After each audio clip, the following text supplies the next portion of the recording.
Kuyaqhuba ukujongana ngezikhondo zamehlo kweenkokheli zebhunga lomasipala ombaxa iNelson Mandela Bay.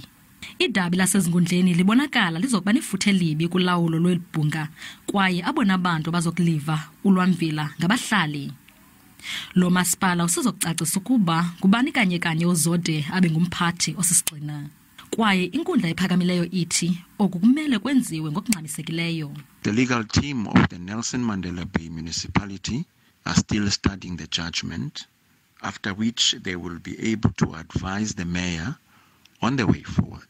Kuzokuhlala ibhunga kungekudala ukusombulula lenyewe.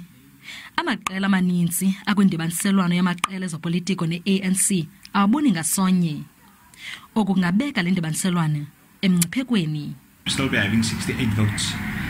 So definitely when we go there to ratify the decisions as per the instructions of the judge, we will be able to pass all items that will come up in that council meeting. Osame njengo Mphathi waloMasipala uzithembile. Uthi okona kusemqoko kukudlulisa ngeenkonzo zoluntu eluntwini.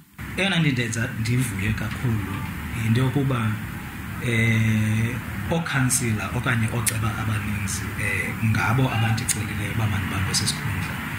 Esesikhundla kandi sifuna ngokunokwami. Usomlomo womasipala ombaxa iNelson Mandela Bay uGlen uphinde wafumana esinye isithintelo ukuthintela iIEC ekukhupheni isikhewu de iNorthern Alliance ibe nendibano.